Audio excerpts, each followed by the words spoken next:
DNA का हम लोग क्या बात करने जा रहे हैं? डीएनए का फिंगरप्रिंटिंग।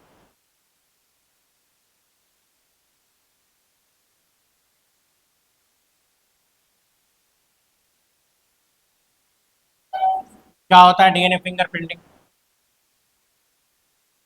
डीएनए फिंगरप्रिंटिंग की जो बात करें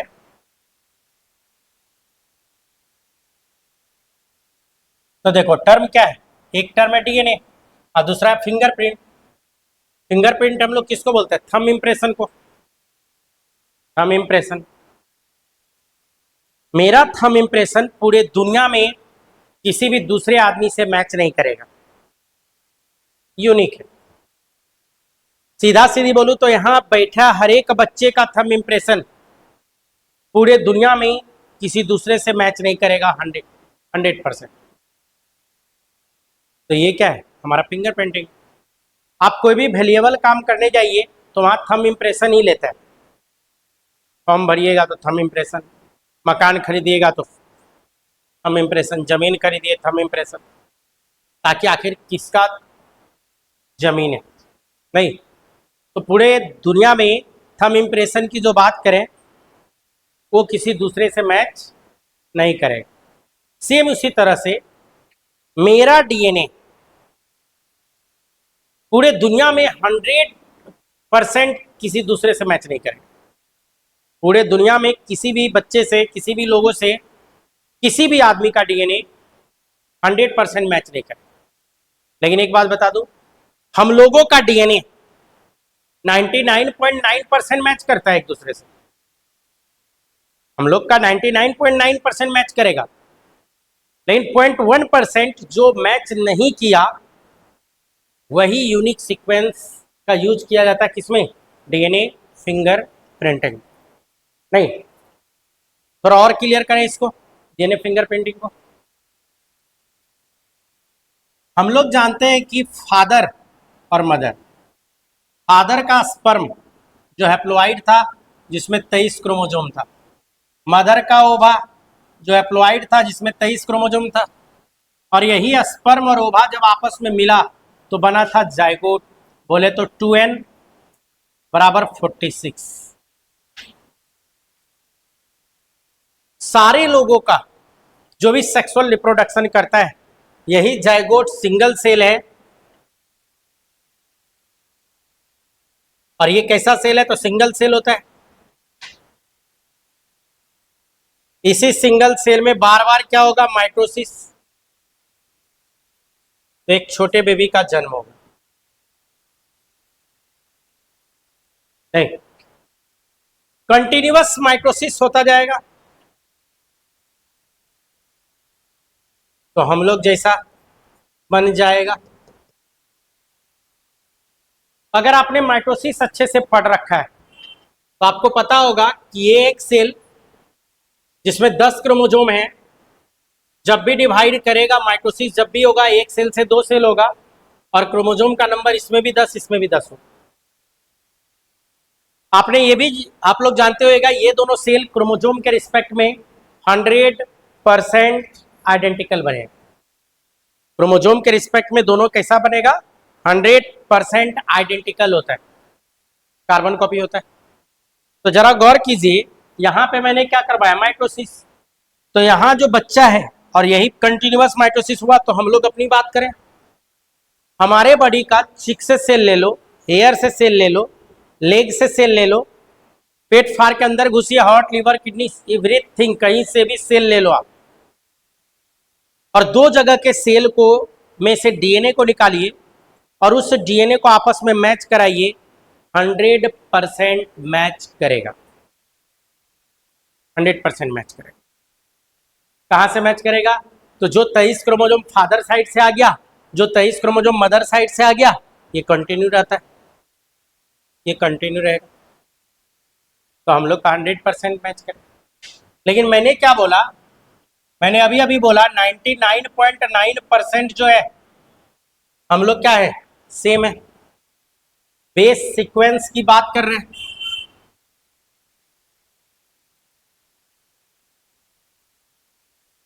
सेम इन ऑल इसमें ह्यूमंस 99.9% हम लोग मैच करते हैं। तो डिफरेंस कितने का है?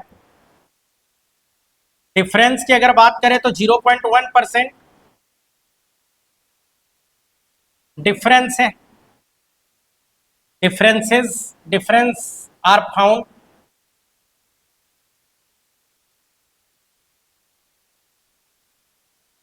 Among human. उसी बात को घुमा के लिखा, इतना डिफरेंस रहेगा हम लोगों में।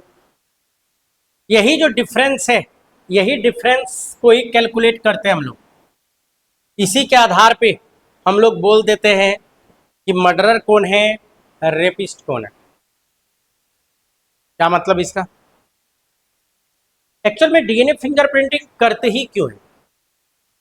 तो डीएनए फिंगरप्रिंटिंग का मेन काम है आइडेंटिफिकेशन, आइडेंटिफाई, पहचान।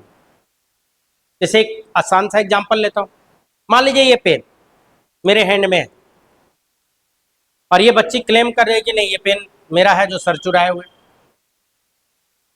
ये क्लेम कर देगी नहीं मेरा है, मैं इससे बहुत लिखी हूं, मेरा ही है। अब अगर मान लीजिए इरेज़र हो गई, अब मैं बोल रहा हूँ कि नहीं मेरा है, तो क्या हो जाएगा? पुलिस आएगा, थाने वाले लोग आएंगे, पेन किसका है पता लगाना है। ये पेन को पुलिस कब्जे में ले लेगी अपना और भेज देगी फॉरेंसिक साइंस वाले के पास।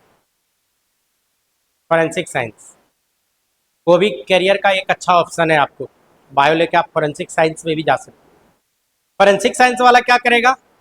इसके सरफेस से सारा सेल निकाल लेगा, उस सेल में से डीएनए को निकाल लेगा। अभी तो मेरे हैंड में है, प्रूफ तो करना है इसका है कि नहीं है, तो इसका भी ब्लड लेगा 2 ml और उस ब्लड से डीएनए निकाला जाएगा। और इस सेल में से जो डीएनए निकला और इसका डीएनए को मैच कराएगा। अगर दोनों 100% मैच कर गया तो पक्का ये पेन उसी का है, और मैच न किया तो पक्का ये झूठी है, गलत बोल रही थी कि पेन मेरा है। तो ये क्या हो गया? आइडेंटिफिकेशन। दूसरा एग्जांपल लेते हैं। मान लीजिए सपोज कीजिए यहाँ एक मर्डर हो गया, ठीक, मर्डर हो गया।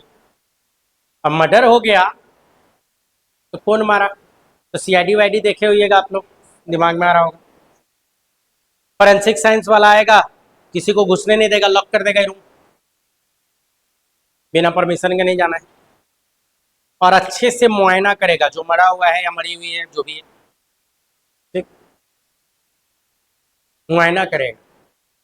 कातिल को खोजा जाएगा, कातिल कुछ न कुछ तो सुराग छोड़ा होगा, नहीं? खोजो दया खोजो, कुछ तो सुराग होगा, तो वही सुराग खोजेगा। कुछ तो गड़बड़ हुआ होगा। क्या गड़बड़ हुआ? पहले तो ये पता लगा जाएगा कि मारा कैसे, गन चलाया था, कि चाकू मारा है, कि गला दबा के मारा है, नहीं, तरीका खोजा जाएगा। तरीका कैसे पता चलेगा? पोस्टमार्टम रिपोर्ट से। पोस्टमार्टम रिपोर्ट जब करवाया जाएगा तो उसमें तरीका पता चल जाएगा कि मारा कैसे था। अब मान लीजिए किसी का गला दबा रहे हैं, सपोज कीजिए बच्ची का गला दबा रहे हैं, तो ये क्या बोलेगी? लीजिए सर दबा दीजिए। ऐसा तो है नहीं। कोई भी कोई भी लाइफ है जिन, तो वो बचने का कोशिश करेगा। तो मान लीजिए हम दबा रहे हैं गला, तो ये कम से कम झोटा पकड़ेगी, वो मेरा ये निकल ली, लेकिन मेरा बाल इसके हैंड में रह गया, मर्डर साइड से मेरा बाल मिल जाए, मतलब कातिल का, मेरा नहीं, जो मारेगा उसको। ठीक, ये भी हो सकता है गला दबा रहे थे, नोच ली, नाखून तो ऐसे भी आप लोग बड़ा बड़ा रखते ही है, मालूम चला उसके नाखून में किसी और का टिश्यू मिल गया। तो मान लीजिए जो मरा है उसके नाखून में किसी और का टिश्यू, दैट मीन्स मर्डरर का टिश्यू है। मान लीजिए चाकू लेके मार रहे थे, अब 4 चाकू मारे, तो ऐसा तो है नहीं कि एक आधो चाकू हमको नहीं लगा होगा, या तो नोची होगी, मारी होगी, तो मेरा ब्लड गिरा हुआ हो सकता है। ये भी हो सकता है कि मान लीजिए मर्डर करके भाग रहा था लोग उसका पैकेट पकड़ा, बस पैकेटे हाथ में रह गया, भागते वक्त उसका जूता छूट गया, चप्पल छूट गया, नहीं, उसके हैंड में कुछ था, गिर गया, तो ये सब मर्डर साइट से खोजा जाता है और वहां से सैंपल कलेक्ट किया जाता है। वहां से जैसे मान लीजिए गला दबा के मारा तो उसके नाखून से निकाल लिया नोची जो थी। अब मर्डरर ये का सेल वही है मान लेगा, वो उसी को बोलेगा सैंपल, उससे डीएनए निकाल लेगा अपना। अब पता लगाया जाएगा, अब तो ये तो निकल लिया, ये तो बोलेगी नहीं, ये तो निकल लिया। अब पता लगाया जाएगा यहाँ आज कौन कौन आया है 24 घंटा के अंदर। तो अगल बगल सीसीटीवी कैमरा लगा हुआ है, इस बिल्डिंग में कौन कौन घुसा है, बिल्डिंग में मर्डर हुआ तो बिल्डिंग में सीसीटीवी कैमरा से फिल्टर किया जाएगा। सपोज कीजिए 100 आदमी आए थे, 100 लोग आए, तो 100 लोग आए तो 100 लोग को बुलाया जाएगा। प्लस कोई भी किसी को क्यों मारेगा, कुछ दुश्मनी रहा होगा, इसके फैमिली से हिस्ट्री लिया जाएगा, हाल फिलहाल किसी झगड़ा तो नहीं हुआ, कुछ धमकी तो नहीं आया, कोई कुछ दिस दैट बोला तो नहीं, एक हिस्ट्री लेगा, सीसीटीवी कैमरा से निकालेगा पुलिस लोग। और 100 लोग आया तो 100 लोगों का डीएनए निकाला जाएगा और वो जो टिश्यू मिला था नाखून में उससे मैच कराया जाएगा, जिससे मैच किया मर्डर वही है, मर्डर पकड़ा जाएगा। रेपिस्ट भी पकड़ा जाएगा रेप केस में।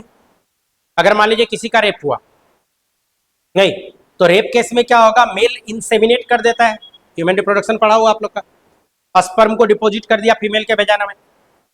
अब डॉक्टर के पास जैसे फीमेल पहुंची पुलिस में, तो वो डॉक्टर के पास ले जाएगा, वहां से क्या करेगा, वेजाना से स्पर्म को निकाल के रख लेगा, वो सैंपल हो गया, रेपिस्ट का वो सैंपल है। अब क्या किया जाएगा, मान लीजिए अंधेरे में रेप हुआ नहीं, या लड़की के आंख पे पट्टी बांध दिया गया था, नहीं पता चला कौन रेप किया, तो अगल बगल का सीसीटीवी कैमरा खंगालेगा कि इस बिल्डिंग में कौन कौन घुसा है भाई। 100 लोग घुसे हैं तो 100 को बुलाएगा और उसके डीएनए से मैच कराएगा, अगर मैच कर गया तो रेपिस्ट वही है। अगर मान लीजिए ये उससे मैच किया लेकिन उस फीमेल के बॉडी में और भी डीएनए मिल रहा है उसके स्पर्म में, इसका मतलब गैंग रेप का केस है। एक लोग नहीं है, 2 है, 3 है, ये सब भी पता किया जा सकता है डीएनए फिंगरप्रिंटिंग के हेल्प से। मतलब DNA fingerprinting mainly identification. Kalpana Chawla का नाम सुने हो? जब वो आ रही थी तो स्पेस शटल जो था उस विस्फोट हो गया, बॉडी का चथरी उड़ गया था उसका, नहीं बहुत जोरदार धमाका। उसमें जो कपड़ा उपड़ा जो टुकड़ा उकड़ा मिला था उसी से दाह संस्कार करवाया गया था, तो कैसे पता चला कल्पना चावला का? तो क्या किया, उसके कपड़े से आप लोग सुने होइएगा डीएनए मैचिंग कराया गया, तो यही डीएनए फिंगरप्रिंटिंग से मैच करवा के पता लगाया गया कि कौन कपड़ा उसका था, कौन कौन बॉडी का पार्ट उसका है, तब जाके उसकी फैमिली को सौंपा गया था, तो वो लोग क्रियाक्रम किए थे। तो आइडेंटिफिकेशन का बड़ा सटीक तरीका है। डीएनए फिंगरप्रिंटिंग इतना बढ़िया है कि मर्डरर पता चल रहा है, रेपिस्ट पता चल रहा है। मान लीजिए कोई बच्चा है, छोटा बच्चा, सपोज कीजिए कहीं ट्रेन एक्सीडेंट हुआ और एक छोटा बच्चा बच गया, ठीक, माँ बाप से बिछुड़ गया था। अब 10 गो पेयर खड़ा हो गया कि नहीं ये बुतरू मेरा है, ये बुतरू मेरा है, ये बुतरू मेरा है, उसका बुतरू है कि नहीं है। तो क्या करेगा, जो लोग वहां पे हैं बच्चे का डीएनए लिया जाएगा और माँ बाप का डीएनए से मैच कराएगा। तो माँ से 50%, माँ से 50%, बाप से 50% मैचिंग होना चाहिए बच्चे का, जिससे मैच करेगा उसको दे देगा। जैसे बहुत लोग क्लेम कर देता है ना, जैसे बहुत लोग क्लेम कर देता है ये बच्चा मेरा नहीं है या ये बच्चा इसी का है।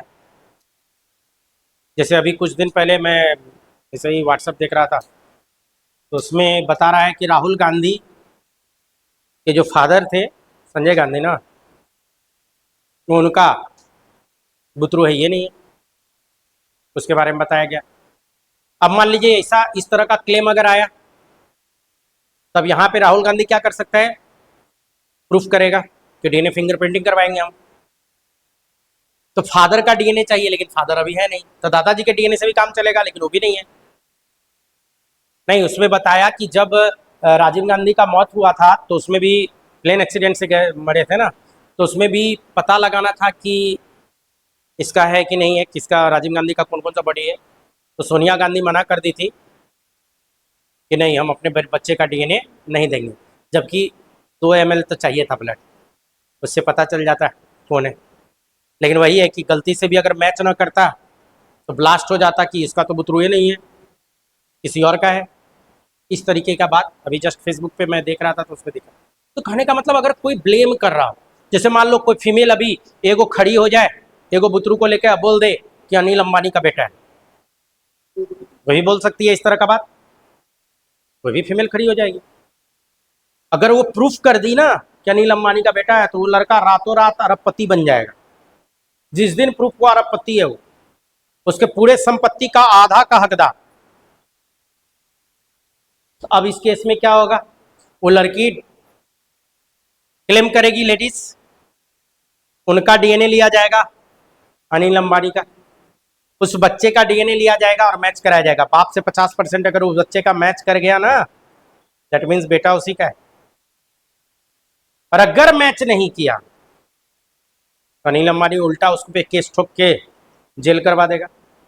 नहीं, इस तरह का एक दो केस भी आया, एक दो केस जस्ट याद आ रहा है, बड़ा इंटरेस्टिंग केस है ना, न्यूज में दिखा, बहुत पहले का न्यूज।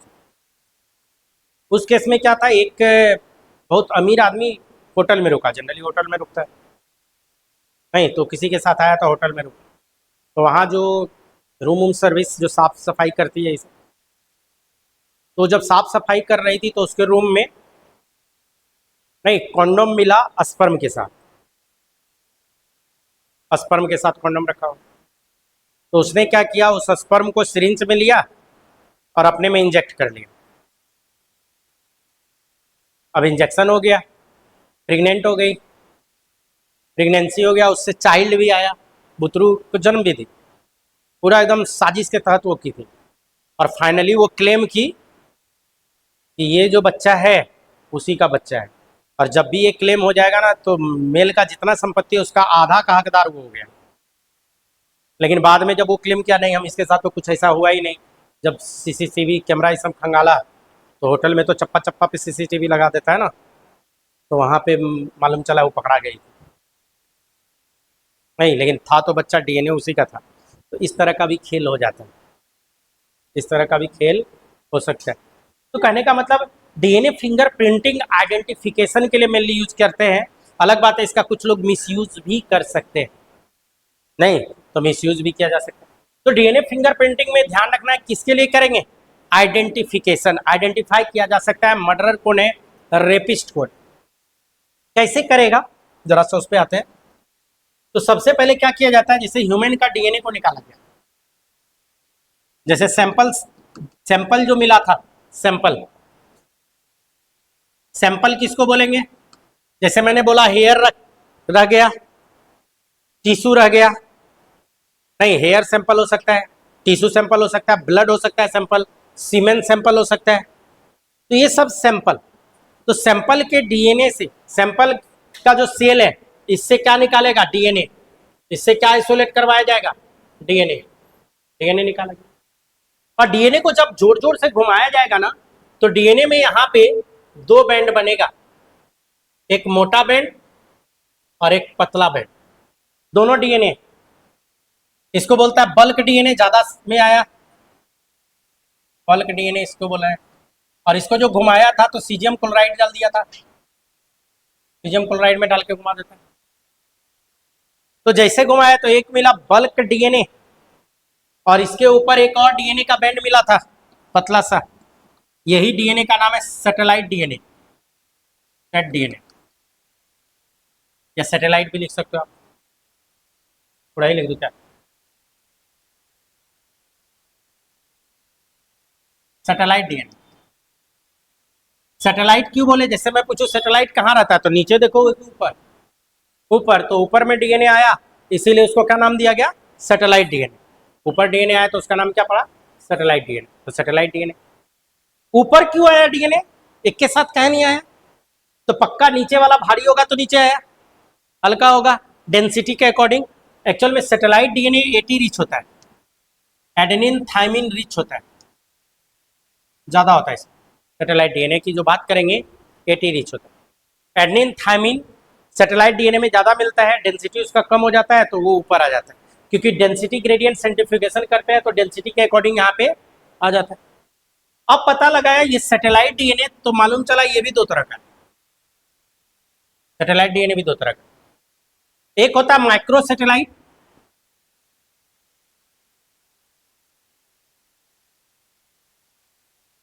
और एक होता है मिनी सैटेलाइट।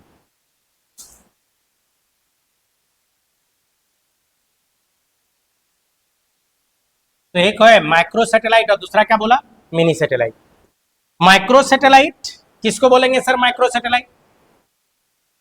तो अगर 2 से 5 बेस पेयर का बीपी, बेस पेयर का रिपीटेशन हो, कितना बार, 100 से लेके 400 टाइम, तो यही बनता है माइक्रो सैटेलाइट, उसी को बोलते हैं माइक्रो सैटेलाइट। तो फिर मिनी, तो माइक्रो मतलब होता है छोटा और मिनी मतलब होता है बड़ा। नहीं, ऐसे तो माइक्रो और मैक्रो दो टर्म आता है। MICRO माइक्रो मतलब छोटा और MACRO बड़ा, और मैक्रो से भी बड़ा mini, mini satellite. Mini satellite की जो बात करें किसको बोलेंगे, तो मिनी सैटेलाइट बोला जाता है 15 से लेके 50 बेस पेयर का रिपीटेशन, कितना बार, कितना बार, तो 10,000 से लेके 40,000 बार, वो कहलाता है मिनी सैटेलाइट। क्या मतलब इसका, जरा सा इसको देखो और डिटेल कर रहे हैं इसको। माइक्रो सैटेलाइट में जैसे AAGT का रिपीटेशन बार बार, फिर आएगा DNA में AAGT, फिर अगला आएगा AAGT, फिर अगला आएगा सोन AAGT। कितना बार आ सकता है, तो 100 बार, 400 बार, बार बार रिपीटेशन AAGT। और मिनी सैटेलाइट में 15 से 50। मान लीजिए मैं एक DNA बना रहा हूँ, सपोज कीजिए उसमें लिखा हुआ ATTGCCGCTA, इस तरह से मान लो DNA है, एक स्टैंडर्ड होगा इसका। इसको मान लीजिए X, इसको मान लीजिए X, तो यहाँ पे ये वाला X, फिर X, फिर X, फिर X, कितना बार, 10,000 से लेके 40,000 बार। इस तरह से मिनी सैटेलाइट बनता है। अब क्वेश्चन है माइक्रो सैटेलाइट बनता कैसे। तो माइक्रो सैटेलाइट का जो फॉर्मेशन होता है, form by strand slippage, strand के स्लिप करने से बनता है। और मिनी सैटेलाइट कैसे बनता है, अनइक्वल क्रॉसिंग ओवर से।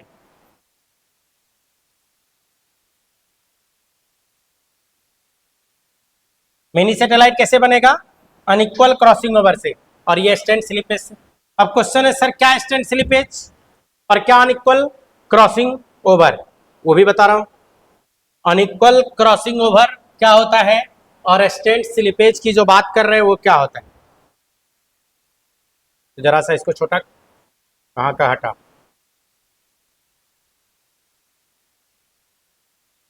कोई बात नहीं, लिख दूंगा।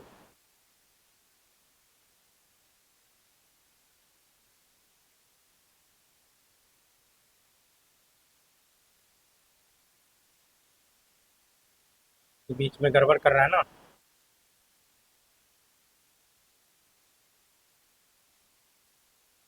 चलो रहने दो। पहले तो इसको एक ब्लैक वाला ले,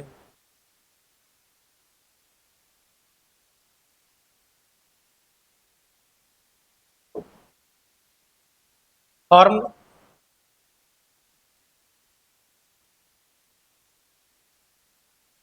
स्टैंड ना,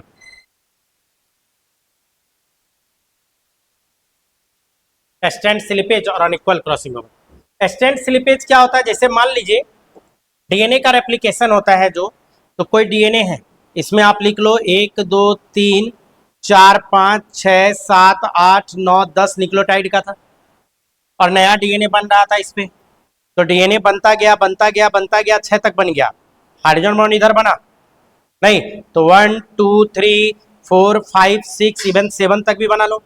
लेकिन बीच का हाइड्रोजन बॉन्ड टूट गया, और टूटने से ये थोड़ा घसक गया, यहाँ टूटने से ये क्या हो गया, ऐसे आ गया।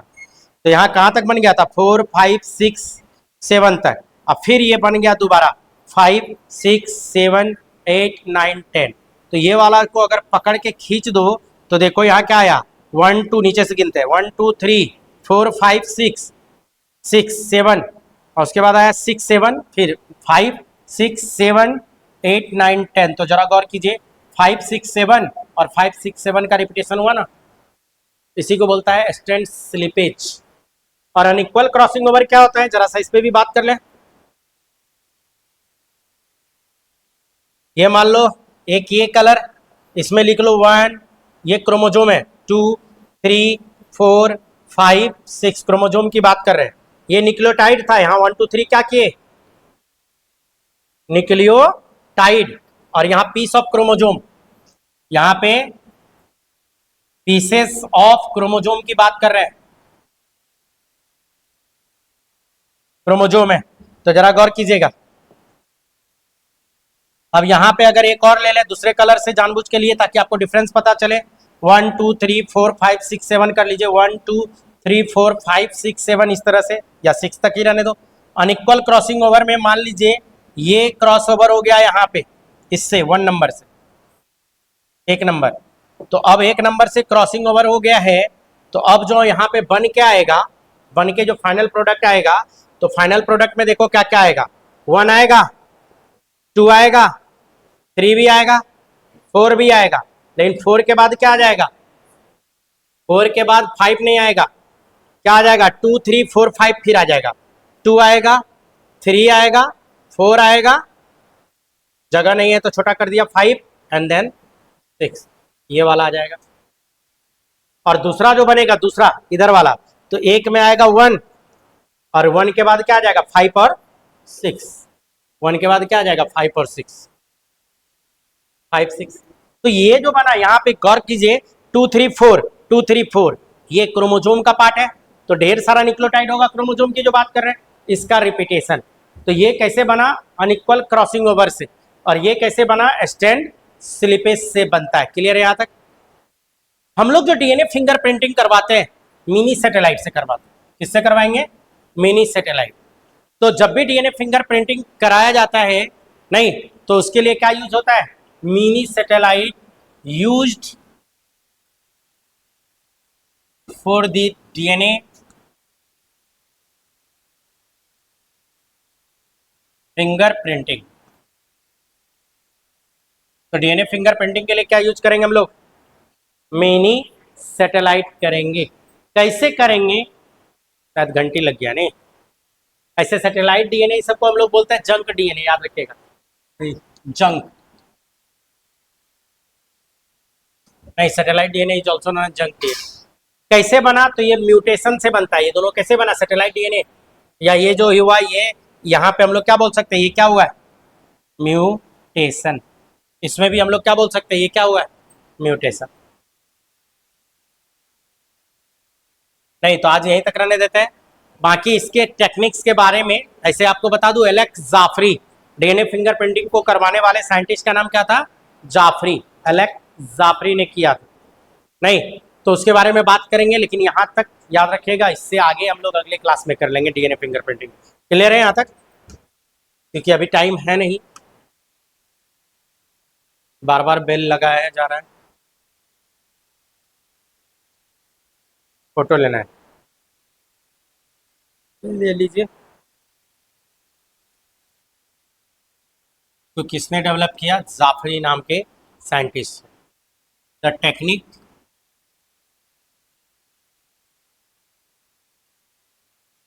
ऑफ डीएनए फिंगरप्रिंटिंग की जो बात कर रहे हैं, वाज इनिशिएटेड बाय या developed by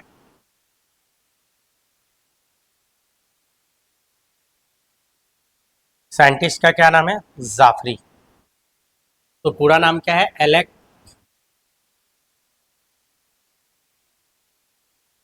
G capital, Alex जी नहीं, जे जाफरी ना,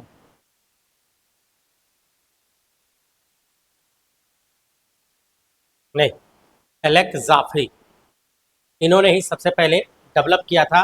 और ये क्वेश्चन बार बार पूछता भी है कि डीएनए फिंगरप्रिंटिंग सबसे पहले क्या, किसने डेवलप किया, तो जाफरी नाम के साइंटिस्ट। एलेक्स जाफरी क्या यूज किए थे,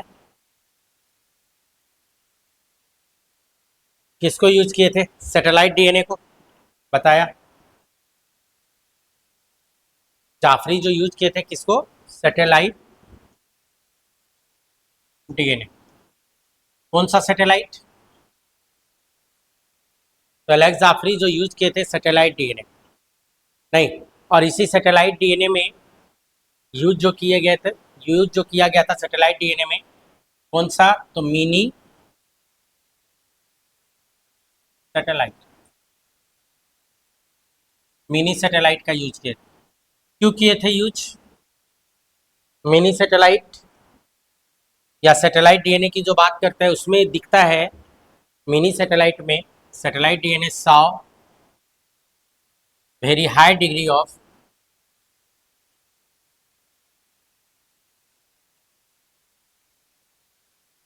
पॉलीमॉर्फिज्म।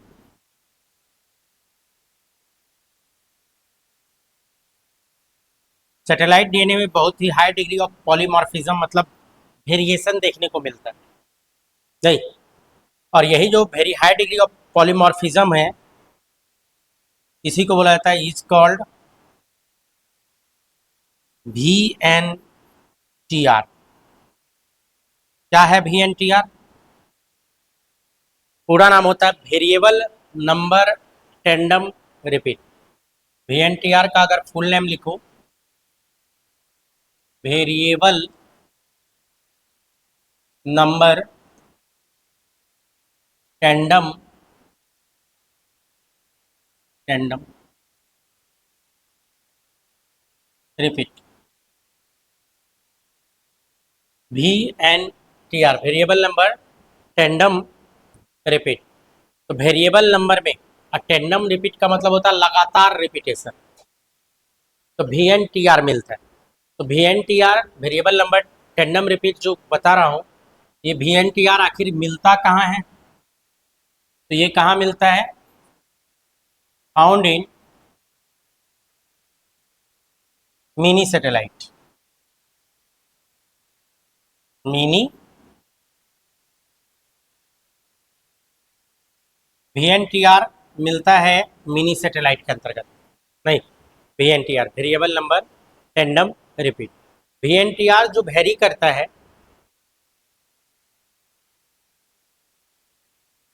साइज में वेरी करेगा, वेरीज इन साइज।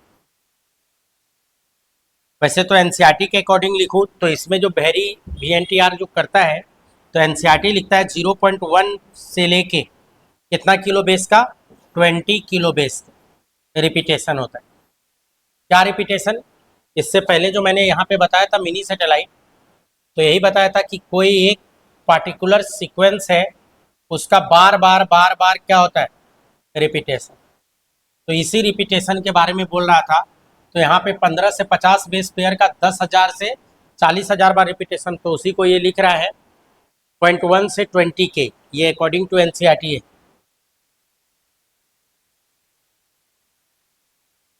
ये ऐसा एनसीईआरटी लिखता है, हायर बुक लिखता है वो। तो VNTR जो दिखता है तो यही कोई एक्स है जिसका ढेर सारा सीक्वेंस है 15 से 50, इसी का बार बार रिपीटेशन, उसी को हम लोग क्या बोल देते हैं? VNTR। और यही बेसिस होता है किसका? डीएनए फिंगर प्रिंटिंग का। यही बेसिस होता है डीएनए फिंगर प्रिंटिंग। हम लोग को मेनली जो आज के क्लास में जानना है कि प्रिपरेशन कैसे करेंगे डीएनए फिंगर प्रिंटिंग का। तो हम लोग का आज का हेडिंग है preparation of DNA finger printing. ये सब पिछले क्लास में बताया था बुतरू। डीएनए फिंगर प्रिंटिंग क्यों करते हैं? कौन बतलाएगा? बतलाइए। आइडेंटिफिकेशन के लिए बताया था, आइडेंटिफिकेशन के लिए डीएनए फिंगर प्रिंटिंग करते हैं। मर्डरर कौन है उसको पहचानना है, नहीं, या अगर चाइल्ड है, छोटा बच्चा है, तो बच्चा का माँ बाप कौन है उसको पहचानना है। रेपिस्ट को पहचानने के लिए डीएनए फिंगर प्रिंटिंग करते हैं। गैंग रेप है कि नहीं है उसको पहचानने के लिए भी डीएनए फिंगर प्रिंटिंग करते हैं। तो सीधा सीधी बोले तो आइडेंटिफिकेशन के लिए। नहीं, वो थंब इम्प्रेशन, हम लोग डीएनए के फिंगरप्रिंटिंग की बात कर, है ना। तो वो बताया था, आपका क्लास छूटा है इसीलिए गड़बड़ हो रहा है। प्रिप हाँ, आ जाएगा, यूट्यूब पे भी आ जाएगा और ऐप पे भी आ जाएगा। मेरा ऐप भी है होम बायोलॉजी क्लासेस के नाम से, उस पे भी आ जाएगा, प्ले स्टोर से डाउनलोड कर सकते। Preparation of DNA fingerprint.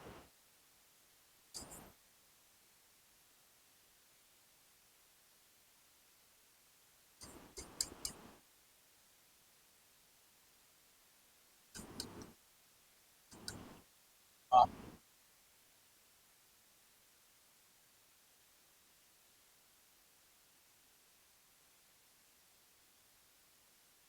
Bar bar change हो जाता नहीं। Preparation of DNA finger printing, कि कैसे प्रिपरेशन करेंगे हम लोग, किसका प्रिपरेशन की बात कर रहे हैं, डीएनए फिंगर प्रिंटिंग के प्रिपरेशन की बात कर रहे हैं। इसमें क्या क्या किया जाता है। तो सबसे पहले इसका जो सबसे पहला चीज है डीएनए फिंगर प्रिंटिंग के प्रिपरेशन में जो हम लोग बात करेंगे, तो सबसे पहला चीज इसमें क्या किया जाता है डीएनए फिंगर प्रिंटिंग, स्पेसिमेन का कलेक्शन। जो मर्डर साइट है वहां से आपको स्पेसिमेन का कलेक्शन करना होगा। अगर रेप केस को पहचानना है तो वहां से सीमेन का कलेक्ट करना होगा। कोई गला दबा के मारा, तो मैंने बताया था कि मरने के बाद वो जो मरा तो ऐसे ही मरा नहीं होगा, रेसिस्ट किया होगा, नहीं। तो मर्डरर का आपको टिश्यू खोजना है। वो टिश्यू या तो टिश्यू हो सकता है, नॉर्मल टिश्यू, ब्लड हो सकता है, सीमेन हो सकता है ना, या बॉडी का कोई भी पार्ट हो सकता है। तो पहला काम होता है स्पेसिमेन का कलेक्शन।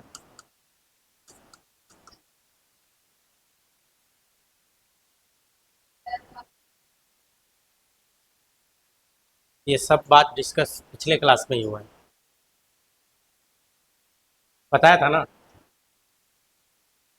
हाँ, तो अभी तो आगे बात फिर करेंगे। स्पेसिमेन कलेक्शन में सबसे पहले हम लोग क्या बताएंगे, किसका कलेक्शन, तो ब्लड का कलेक्शन आप करवा सकते हो, सीमेन का कलेक्शन, टिश्यू का कलेक्शन, हेयर फॉलिकल हो सकता है, ईटीसी। तो सबसे पहला काम है मर्डर साइट या रेप साइट जो है, तो वहां से जो भी एक कातिल है तो उसका आपको क्या करना है, स्पेसिमेन का कलेक्शन। उसका आपको क्या कलेक्ट करना है, सेल को कलेक्ट करके निकालना। पहला काम ये किया जाता है। दूसरा काम क्या किया जाएगा, ब्लड मिला तो ब्लड में डब्ल्यूबीसी होता है, न्यूक्लियस होगा डब्ल्यूबीसी में, सीमेन में भी न्यूक्लियस, टिश्यू में भी न्यूक्लियस। तो सेकेंड काम होता है आइसोलेशन ऑफ डीएनए। सेकेंड काम हम लोग क्या बात करेंगे, आइसोलेशन। इसका आइसोलेशन, डीएनए का आइसोलेशन किया जाता है, कि डीएनए को निकाला जाता है।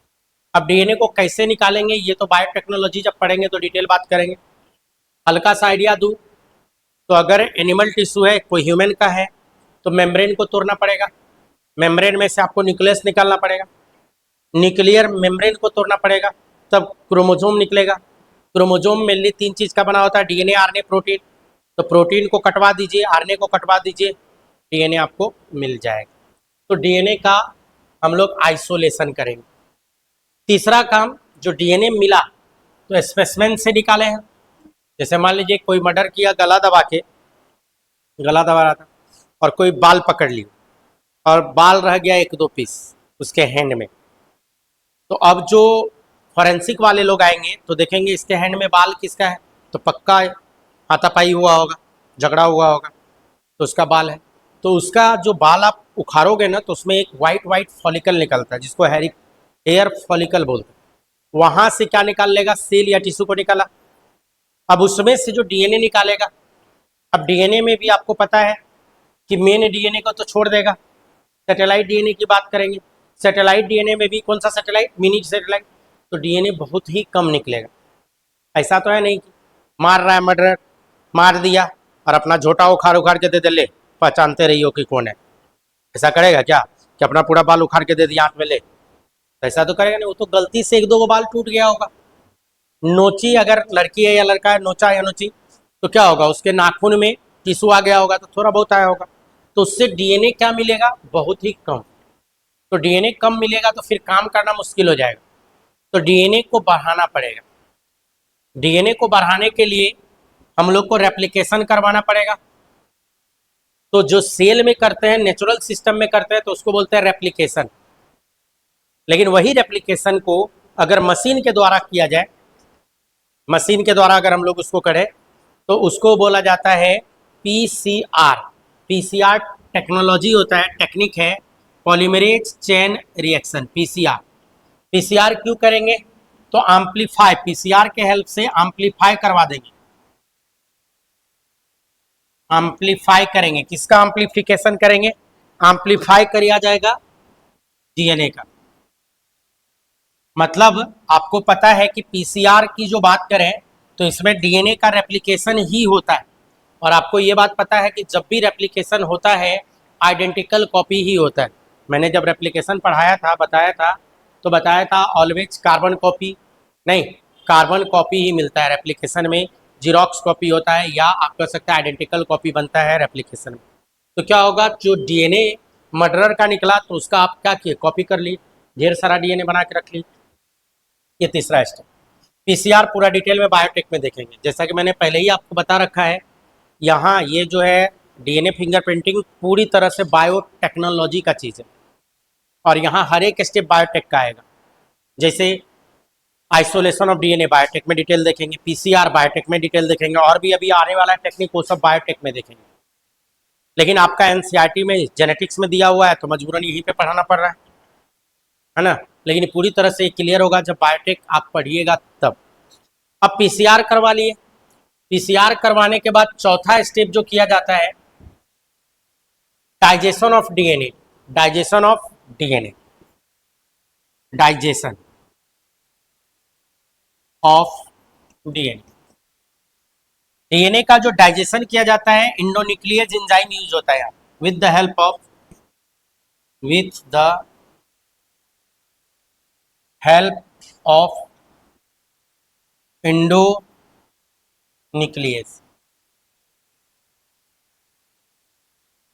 इंडोन्यूक्लियेज रेस्ट्रिक्शन एंजाइम होता है।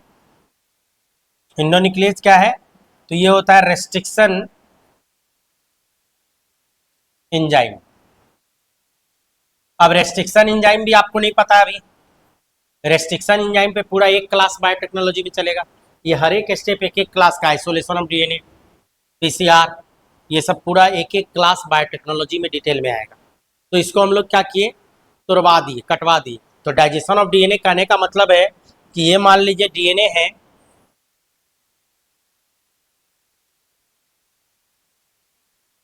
यही डीएनए है, इस डीएनए को हम लोग क्या किए, रेस्ट्रिक्शन एंजाइम जैसे इस पे डालोगे तो इसको टुकड़े टुकड़े में तोड़ देगा, कोई छोटा टुकड़ा बनेगा, कोई बड़ा टुकड़ा बनेगा, राइट। तो डाइजेशन करवा दी।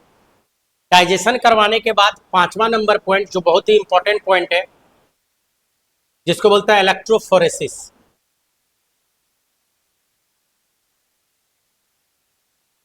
क्या करवाएंगे, इलेक्ट्रोफोरेसिस करवाएंगे। क्या होता है इलेक्ट्रोफोरेसिस, ये भी बायोटेक का पूरा चीज है, लेकिन क्या है कि बिना इसके आपको कुछ पता ही नहीं चलेगा, तो मजबूरन बायोटेक का चीज यहीं पे पढ़ाऊंगा, यहीं पे एक आइडिया दे दूंगा इलेक्ट्रोफोरेसिस। तो थोड़ी देर में हम इसको डिटेल करते हैं, पहले स्टेप लिख दूं, इलेक्ट्रोफोरेसिस करवाया जाएगा। छठा इलेक्ट्रोफोरेसिस जब हो जाएगा तो ब्लॉटिंग करवाएंगे, ब्लॉटिंग करवाया जाएगा उसको। ब्लॉट क्या है आगे देखेंगे। फिर ब्लॉटिंग होने के बाद हाइब्रिड डाइजेशन करवाया जाता है।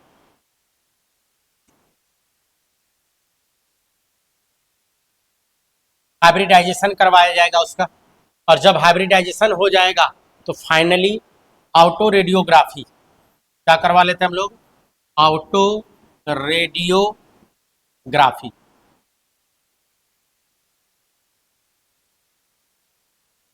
ऑटो रेडियोग्राफी करवाया जाएगा, तब जाके आइडेंटिफिकेशन होगा कि मर्डरर कौन है, रेपिस्ट कौन है। क्लियर।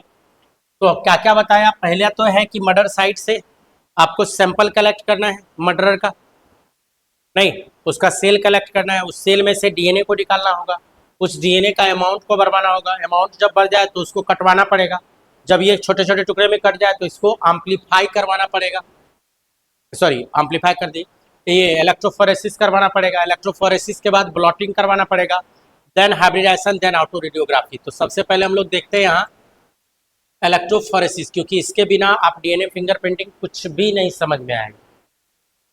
तो हम लोग 5 नंबर पॉइंट पे जो यहाँ पे है तो उसको हम लोग डिटेल में करने जा रहे हैं, इलेक्ट्रोफोरेसिस।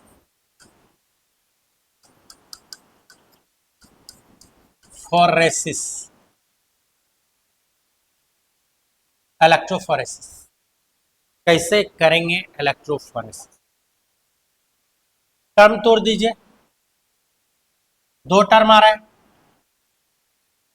इलेक्ट्रोफोरेसिस। इलेक्ट्रो कहने का मतलब समझ में तो आ ही रहा होगा, इलेक्ट्रिक चार्ज के प्रेजेंस में, और फोरेसिस मतलब पोर के द्वारा सेपरेशन। इलेक्ट्रिक चार्ज के प्रेजेंस में पोर के द्वारा जो सेपरेशन करवाया जाता है, इसी बात को बोला जाता है इलेक्ट्रोफोरेसिस। क्या मतलब पोर के द्वारा सेपरेशन? एक जनरल एग्जांपल लेते हैं, हमारे घर में जो चलनी होता है, चलनी देखो, चलनी एक होता है आटा चालने वाला चलनी, एक होता है मैदा चालने वाला चलनी, और एक कंटेनर आप लगा लीजिए। आपको पता होगा कि आटा चालने वाला जो चलनी है इसका पोर साइज बड़ा होगा, इसमें क्या बोलेंगे, पोर साइज सब बड़ा बड़ा होगा। मैदा चालने वाला चलनी से पोर साइज बड़ा होगा उसका, मैदा चालने वाला जो चलनी है इसका पोर साइज क्या होगा, छोटा होगा। अगर मान लीजिए आप यहाँ पे आटा डाल दीजिए, आटा आप यहाँ आटा डाल दीजिए, तो मम्मी दीदी लोग क्या करती है, इसको हाथ से मैकेनिकल फोर्स लगाती है, हिलाती है। खाली आटा डाल दो वो नहीं चलाएगा, हिलाना पड़ेगा, फोर्स लगाना पड़ेगा। जब फोर्स लगाती है तो क्या होगा, जो आटे के साइज का है वो तो यहाँ आ जाएगा, जो मैदे के साइज का है वो कहाँ आएगा, यहाँ, और जो इससे भी बड़ा साइज का है वो सब कहाँ रह जाएगा, पीछे बड़ा बड़ा साइज का रह जाएगा। तो एक्चुअली पोर के द्वारा सेपरेशन किए ना, सबसे छोटा सबसे आगे, उससे बड़ा उससे बड़ा, तो पोर के द्वारा सेपरेशन हुआ। लेकिन हाथ से फोर्स लगाए तो वहां मैकेनिकल फोर्स लगाए, लेकिन मैं यहाँ बोल रहा हूँ इलेक्ट्रोफोरेसिस, इलेक्ट्रिकल फोर्स लगाएंगे, और यहाँ भी पोर के द्वारा ही सेपरेशन होगा। तो क्वेश्चन ये है कि सर चलनी का काम कौन करेगा, कैसे करेगा? तो एक्चुअल में ये एक मशीन होता है, इलेक्ट्रोफोरेसिस की जो बात करते हैं ये एक यूनिट है। इस तरह का आपको मशीन देखने को मिलेगा, इलेक्ट्रोफोरेटिक यूनिट।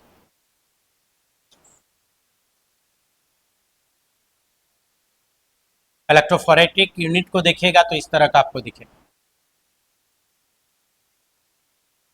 ऊपर ढक्कन लगा होगा, एक साइड पॉजिटिव टर्मिनल, एक साइड निगेटिव टर्मिनल लगा होगा।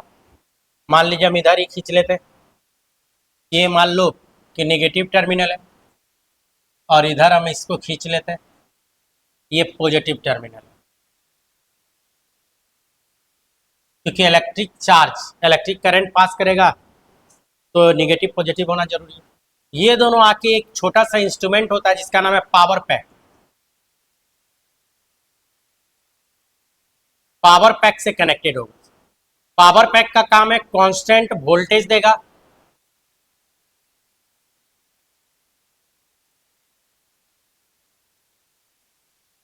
और कांस्टेंट करंट।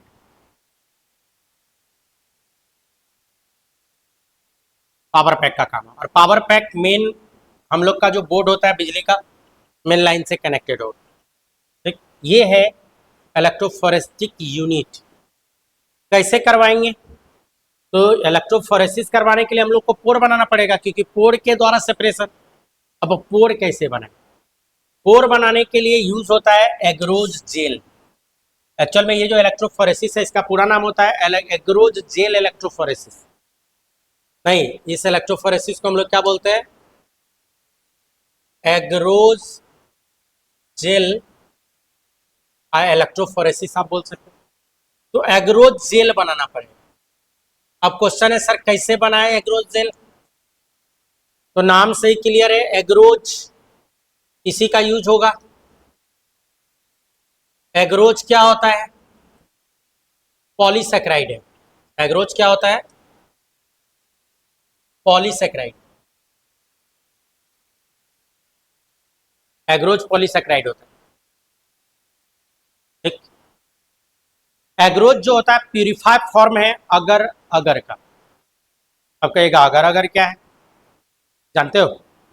अगर अगर भी पॉलीसेक्राइड ही होगा। अगर अगर जो है रेड एलगी से निकाला जाता है, ग्लेसेरिया ग्लेडेरियम से। अगर अगर के बारे में खास बात होता है कि वाटर होल्डिंग कैपेसिटी उसका बहुत जबरदस्त होता है। वाटर को होल्ड करके रखने का कैपेसिटी बहुत ही जबरदस्त होता है। वाटर को क्या करेगा?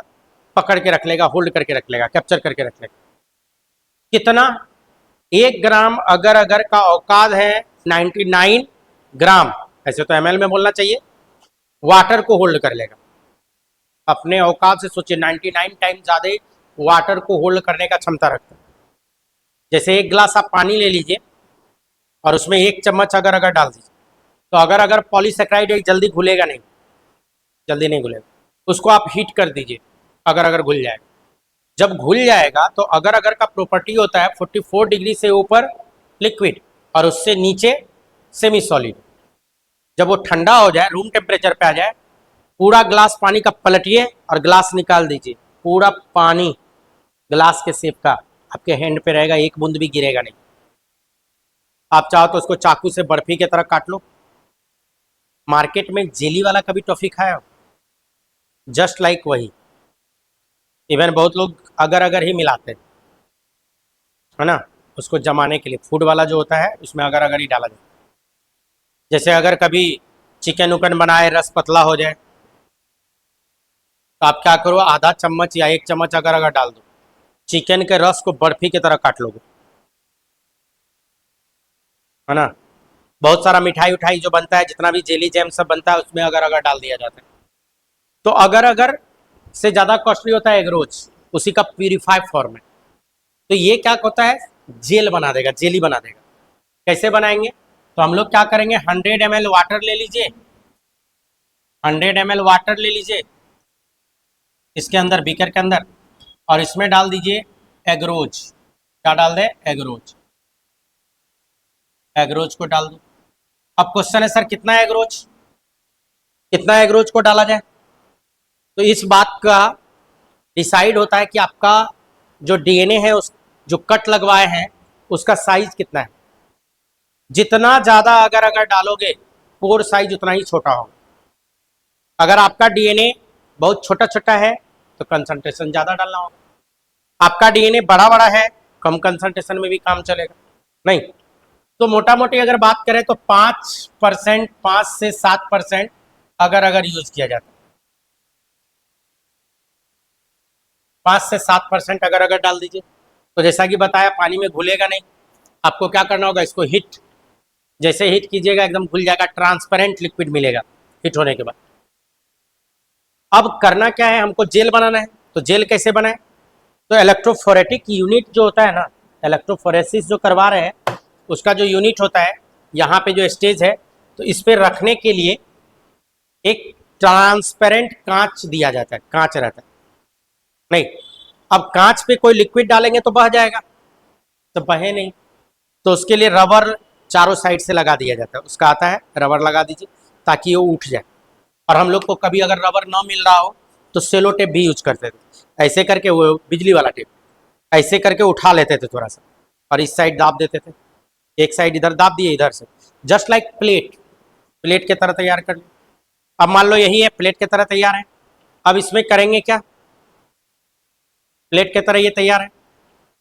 अब कितना इसमें पोर चाहिए आपको, कितना छेद चाहिए? बोले तो वेल कितना चाहिए? वेल नहीं, वेल मतलब कुआं, मतलब छेद।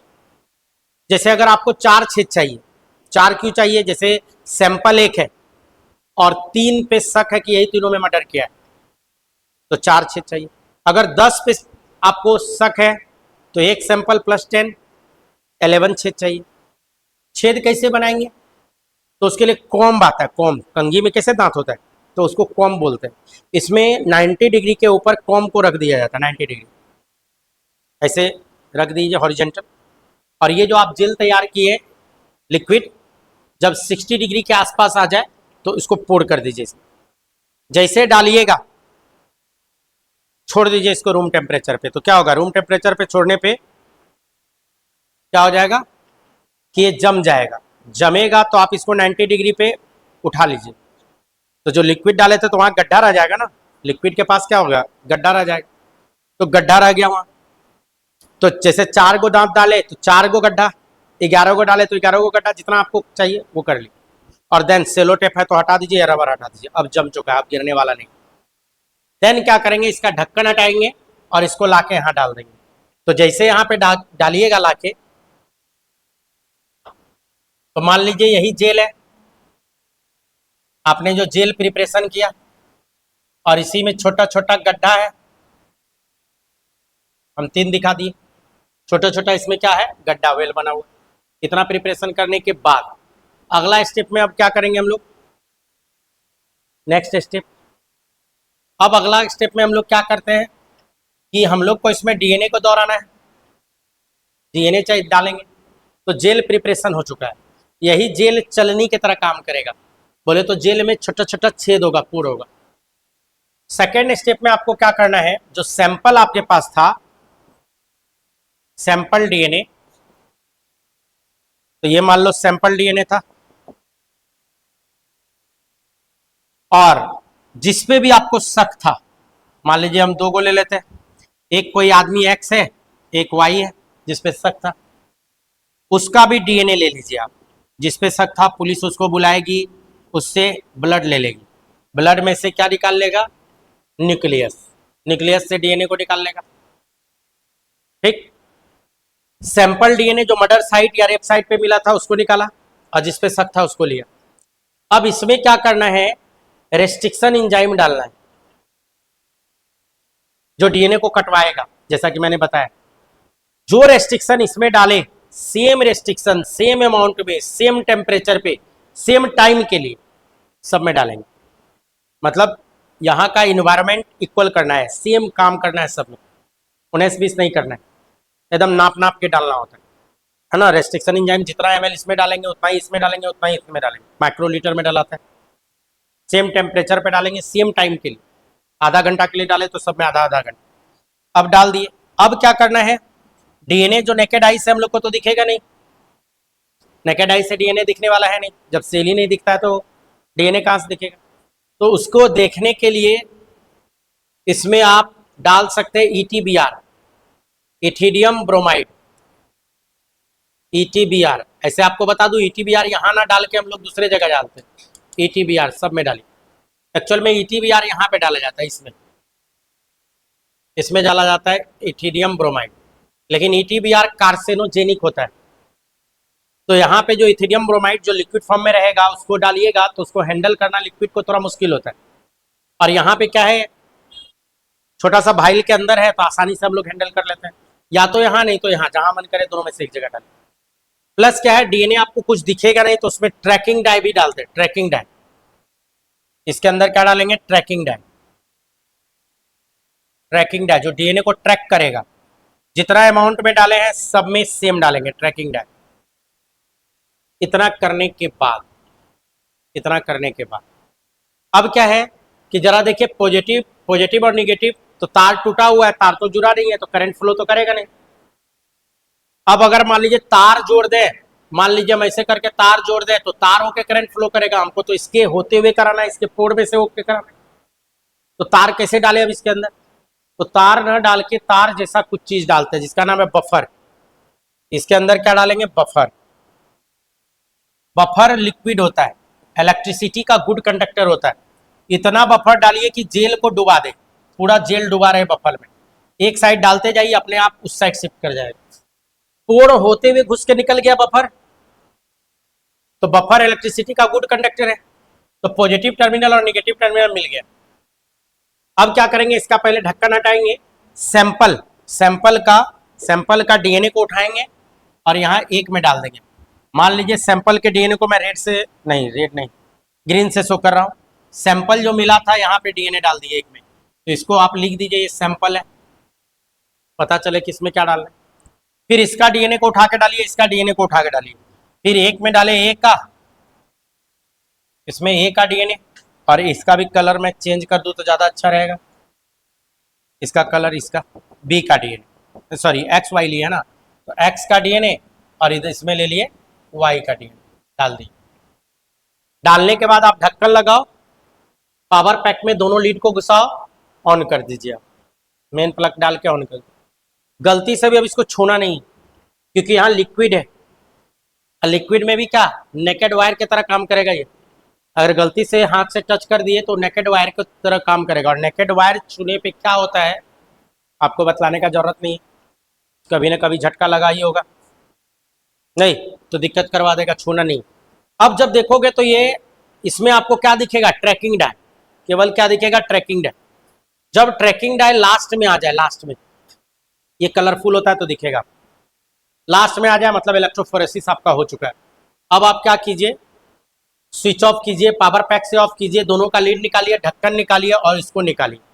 इसको निकाल के थोड़ा बड़ा करके देखें कि क्या दिखता है।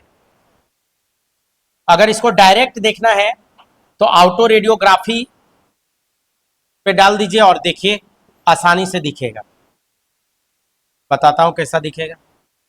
तो मैंने क्या बोला, ऊपर वाला में क्या डाले थे, सैंपल, सैंपल डीएनए यहाँ पे इसी से मैच करवाना है हमको, ये सैंपल है। फिर रेड कलर से हम शो किए हैं एक्स, एक्स कोई भी हो सकता है, राम श्याम सोहन मोहन, उसका डीएनए को आप डालें, और एक में क्या डालें, वाई, वाई का डीएनए डालिए। ये तो हुआ क्या होगा, जब आप यहां से इलेक्ट्रिक करंट पास करवाए तो डीएनए पे कैसा चार्ज होता है, निगेटिव चार्ज, तो निगेटिव किसके टुवार्ड्स अट्रैक्ट होगा, पॉजिटिव के टुवार्ड्स। जो छोटा होगा वो सबसे आगे बढ़ गया होगा, उससे छोटा, उससे बड़ा, थोड़ा पीछे, उससे बड़ा, थोड़ा पीछे, उससे बड़ा, थोड़ा पीछे, इस तरह का बैंड आपको मिलेगा, इस तरह का आपको बैंड मिलेगा, मोटा पतला बैंड मिल सकता है। बैंड का थिकनेस ये बताएगा अमाउंट कितना है उसका, नहीं, इस तरह का आपको बैंड मिल जाएगा। इसका भी बैंड बनेगा, एक्स का भी बैंड बनेगा। मान लीजिए एक्स का एक यहां आया, एक यहां आया और यहां आ गया एक्स, नहीं, और फिर वाई का भी बैंड मिलेगा, वाई का भी डीएनए, वाई वाला डीएनए अगर इस तरह से मैच कर गया, मान लीजिए हम मैचिंग करा देते, मतलब मर्डरर वही है जिसके बैंड से मैच करेगा, तो डीएनए इसका मतलब ये डीएनए और ये डीएनए सेम था तब ना बैंड सेम आया, तो हम लोग फट से पकड़ लेंगे वाई किसका है, जिससे मैच किया, तो मर्डरर वही है। अगर रेप केस है तो रेपिस्ट यही है। अगर मान लीजिए मैच वाई से किया नहीं, और ये सैंपल डीएनए को रन करवाए तो वाई से भी मैच कर गया और एक्स से भी मैच कर गया, अगर ऐसा हो जाए रेप केस में खासकर, तो मालूम चलेगा गैंगरेप है, दो लोग मिलकर रेप किए। अगर मान लीजिए दोनों से मैच कर रहा है फिर भी कुछ डीएनए सैंपल में बचा हुआ है जो ये दोनों से मैच नहीं कर रहा है, इसका मतलब तीसरा भी था रेप में, नहीं, इसका मतलब थर्ड आदमी भी था वहां रेप में, तो ये सब भी पता लगाया जा सकता है मैचिंग करके। लेकिन क्या है, यहाँ पे जो इलेक्ट्रोफोरेसिस करवाए हम लोग, तो ये तो डीएनए कुछ दिखेगा नहीं इसमें, तो इसको देखने के लिए अगर जेल को आपको देखना है तो ऑटो रेडियोग्राफी एक इंस्ट्रूमेंट होता है जिसमें नीचे से यूवी लाइट निकलता है, यूवी अल्ट्रावायलेट, उसके ऊपर आप जेल को डाल दीजिए, चमक उठेगा। क्यों चमकेगा, क्योंकि क्या डाले थे, ईटीबीआर, तो डीएनए के बीच बीच में घुस जाता है कौन, ईटीबीआर, और जैसे यूवी लाइट आता है ना, यूवी लाइट उसमें चमक जाता है, दिखा देता है कि बैंड किस पैटर्न का है। लेकिन यहाँ एक प्रॉब्लम है, ये जेल ज्यादा दिन आप स्टोर नहीं कर सकते। अगर आपको पता भी चल गया मर्डर कौन किया है, रेप कौन किया है, तो हमारे इंडिया का जो लॉ व्यवस्था है, नहीं, हाई कोर्ट, ये सब का जो व्यवस्था है बड़ा दिक्कत है। आज केस करो, 6 महीना साल भर बाद उसका सुनवाई होगा, तो 6 महीना साल भर तक जेल को कैसे आप रखिएगा, उसको रख नहीं पाएंगे। इसीलिए यहाँ पे एक टेक्निक यूज किया जाता है, ब्लॉटिंग। क्या है ब्लॉटिंग टेक्निक, वो आइए, तो next technique blotting.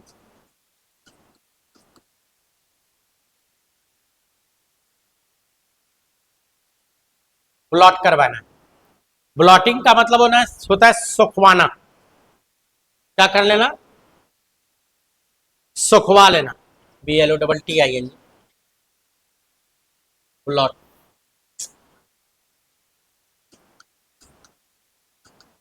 Blotting technique,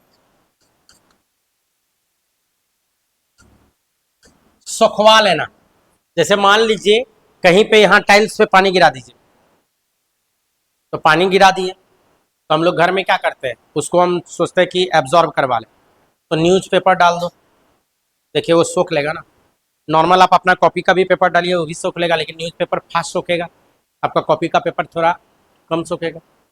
ना कुछ मिले तो वो जूट वाला बोरा डाल देते हैं, सोख लेगा। वो भी ना मिले तो कॉटन कॉटन सोख लेगा। तो सोख लेना ही ब्लॉटिंग कहलाता है। तो ब्लॉटिंग करवाना है, तो किसका ब्लॉटिंग करवाना है हम लोग को? यहाँ पे डीएनए का ब्लॉटिंग करवाना है। डीएनए का क्या करवाना है? ब्लॉटिंग करवाना है। कैसे करवाएंगे ब्लॉटिंग, जरा गौर कीजिए। इसके लिए क्या किया जाता है? एक कंटेनर लिया जाता है और इसमें एक स्टेज बनाया जाता है, ये स्टेज है।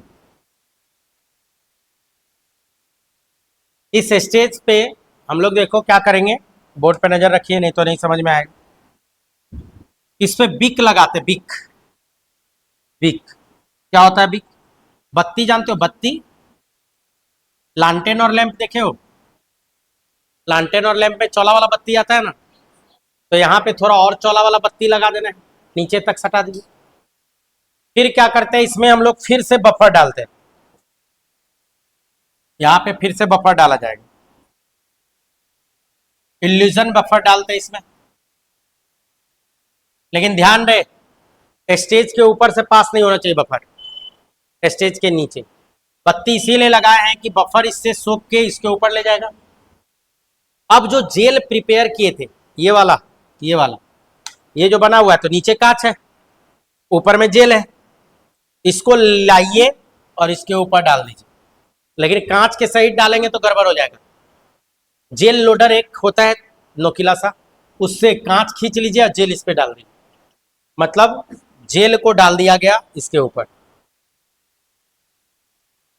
जेल कहाँ आ चुका है? इसके ऊपर। और यही जेल में आपको पता है कि सैंपल था, एक्स था और वाई था, और इसी सब का इस तरह का पैटर्न आया था, कुछ कुछ इस तरह का पैटर्न सब था डीएनए का। तो जेल लोड कर दिए। अब क्या करेंगे, इसके जस्ट ऊपर रखा जाता है नाइट्रोसेल्यूलोज पेपर। यही क्वेश्चन में रहता आप लोग को, इसके ऊपर डाल देना है नाइट्रोसेल्यूलोज। तो ऐसे डालेंगे तो चौला हो जाएगा, तो हम जस्ट ऐसे डाल रहे हैं। एक्चुअल में ये इस तरह से चौला है, तो इसके ऊपर नाइट्रोसेल्यूलोज पेपर। कौन सा पेपर, नाम याद रखना होगा,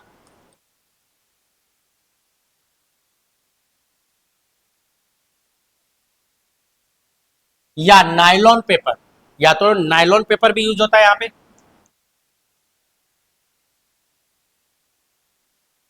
क्यों डाले नाइट्रोसेल्यूलोज पेपर या नायलॉन पेपर? तो नाइट्रोसेल्यूलोज पेपर या नायलॉन पेपर का पोर साइज इतना छोटा होता है कि उसमें से पानी तो निकल जाएगा, लेकिन डीएनए हो या आरएनए उसको चिपका लेगा, निकलने नहीं देगा, अपने पोर से निकलने नहीं देगा। अब इसके ऊपर ब्लॉटिंग पेपर डालते हैं, ढेर सारा ब्लॉटिंग पेपर आता है, वो सब डाल दीजिए। ब्लॉटिंग पेपर, इसके ऊपर आप कुछ भी डालो, न्यूज़पेपर डाल दो, न्यूज़पेपर या टिश्यू पेपर भी डाल सकते हैं, पेपर टॉवेल, ढेर सारा पेपर ऊपर डाल दिया जाता है। और सबसे ऊपर एक कांच का टुकड़ा रखा जाता है जिसमें 750 ग्राम का वेट डाल दिया जाता है, ताकि सब पेपर चिपका रहे। आप देखे होइएगा, अगर कोई पानी गिराए और वो सोख नहीं पा रहा है, तो ऊपर से हम लोग प्रेशर लगाते हैं तो जल्दी सोख लेता है। तो प्रेशर, ताकि सब एक दूसरे से चिपका रहे, सक्शन प्रेशर लगाएगा, ऊपर की ओर खींचने की कोशिश करेगा। अब क्या होगा, जो जेल यहाँ पे बफर डाले थे आप, बफर, ये बफर इधर होते हुए, वीक होते हुए ऊपर की ओर भागेगा, सब से इधर से जाएगा। और यही जो ऊपर से जाएगा, तो नाइट्रोसेल्यूलोज पेपर वाटर को तो जाने देगा, बफर को तो जाने देगा, लेकिन किसको होल्ड कर लिया? डीएनए को होल्ड कर लिया। यही नाइट्रोसेल्युलोज पेपर को जब बाहर निकाल के देखोगे ना, तो इस तरीके से आपको दिखेगा बाहर निकालने के बाद। जैसे सैंपल ये है तो आपको पता होना चाहिए सैंपल एक्स एंड वाई।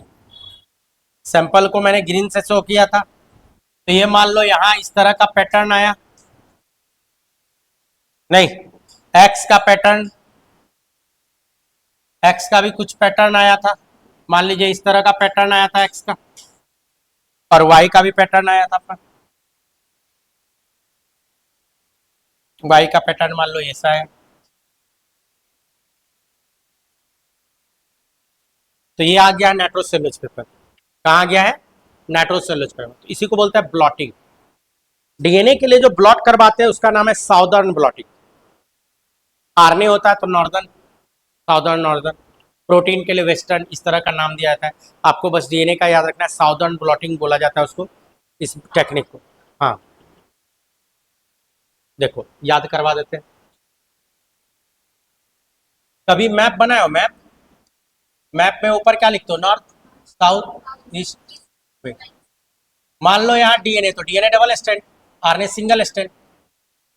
अगर डीएनए आरएनए दोनों यहाँ रखे तो जो भारी होगा कौन भारी होगा? डीएनए। तो डीएनए नीचे आएगा ना, तो एस से याद रखिएगा साउदर्न डीएनए के लिए। आरएनए हल्का है तो मान लीजिए ऊपर जाएगा तो नॉर्दर्न। अगर प्रोटीन है P4 प्रोटीन, P4 पीछे, तो ईस्ट आगे, वेस्ट पीछे। नहीं, तो आपको याद रखना है यहाँ पे जो डीएनए के लिए ब्लॉटिंग करवाते हैं, तो ब्लॉटिंग टेक्निक में अगर डीएनए के लिए करवा रहे हैं तो इस टेक्निक का नाम क्या है? Southern blotting.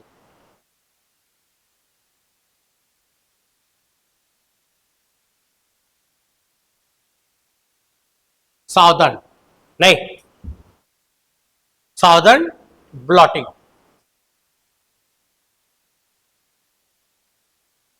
और अगर आरएनए का ब्लॉट करवाएंगे, इसे तो यहां करवा नहीं रहे लेकिन लिख देता हूं, नॉर्दर्न ब्लॉटिंग। अगर प्रोटीन का करवाते तो वे वेस्टर्न ब्लॉटिंग। नहीं, वेस्टर्न ब्लॉटिंग इस तरह से नाम दिया जाता है। अब क्या है, ब्लॉट तो हो गया लेकिन अभी डीएनए इसमें नहीं दिखेगा। डीएनए को देखने के लिए तो ऑटोरेडियोग्राफी पे देखे थे, जेल को डायरेक्ट देखना रहे तो, लेकिन यहाँ क्या करवाया जाएगा? हाइब्रिडाइजेशन। यहाँ हाइब्रिडाइजेशन करवाया जाएगा। हाइब्रिडाइजेशन जो करवाया जाएगा तो हाइब्रिड वाला डीएनए सब आके इस पे चिपक जाएगा, और तभी जाके ये डीएनए दिखेगा आपको इसमें जो है ना, तब आपको इसमें बैंड दिखेगा। तो हाइब्रिडाइजेशन के बाद बैंड दिखेगा, और वही हाइब्रिडाइजेशन के बाद जो बैंड दिखेगा तो उसी बैंड से मैच कराया जाएगा। अब इस चीज को आप 6 महीना, साल भर, 2 साल रख सकते हो संभाल के, ठीक है? तो संभाल के इसको रख लिया जाता है। तो कहने का मतलब जिससे मैच किया मर्डर वही है, जिससे मैच किया रेपिस्ट वही है ना? अगर सीमेन में मान लीजिए कि स्पर्म इसका आया था, उसका डीएनए था, तो आफ्टर मैचिंग ये तो रेपिस्ट यही है।